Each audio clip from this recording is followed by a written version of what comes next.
Andrés Escobar নামটা শুনে জেনজিদের চেনা চেনা মনে হওয়ার কোনো কারণ নেই, কিন্তু যারা আমার বয়সী লোকজন মানে যাদের 90 দশকে বড় হয়ে ওঠা তাদের কারো নামটা চেনা চেনা মনে হতে পারে। আর যদি মনে না পড়ে তাহলে মনে করিয়ে দিচ্ছি। তবে তার আগে বলে রাখি যে যদি ভিডিও ভালো লাগে তাহলে একটু লাইক বাটনটা প্রেস করে দেবেন, তাহলে আমার একটু সুবিধা হয় আর কি। যাই হোক, এসকোবারের কথায় আসি।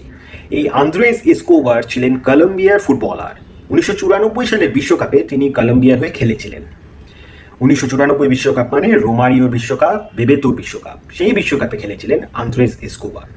কলম্বিয়া সেবার দারুণ টিম, ভালদেরমা সহ অনেক তারকা ফুটবলার কলম্বিয়া দলে, এবং কলম্বিয়া দলটাকে নিয়ে তাদের সমর্থকদের প্রত্যাশাও ছিল দারুণ। কিন্তু শেষমেশ এই আন্দ্রেস এসকোবারের করা আত্মঘাতী গোলে 2-1 গোলে আমেরিকার সাথে হেরে সেবার গ্রুপ স্টেজ থেকে বিদায় নিল কলম্বিয়া। এ পর্যন্ত ব্যাপারটা খুবই সাধারণ, কারণ প্রত্যেক বিশ্বকাপে এরকম আশাভঙ্গের ঘটনা এক বা একাধিক ঘটেই থাকে। হেরে যান, সমর্থকরা ভেঙে পড়েন, খেলোয়াড়রা ভেঙে পড়েন, এসব তো খুবই সাধারণ ঘটনা, প্রত্যেক বছর বিশ্বকাপে হয়ে থাকে। কিন্তু তারপরে যা হয়েছিল সেটা খুব একটা সাধারণ নয়। হেরে গিয়ে দেশে ফিরে আসে কলম্বিয়া ফুটবল দল, এবং দেশে ফেরার পর এই আন্দ্রেস এসকোবার তার বন্ধুদের নিয়ে একটি পানশালায় গেছিলেন, এবং সেই পানশালায় গিয়ে তিনি গুলিবিদ্ধ হন, এবং হাসপাতালে নিয়ে যাওয়ার আগেই আন্দ্রেস এসকোবারের মৃত্যু হয়।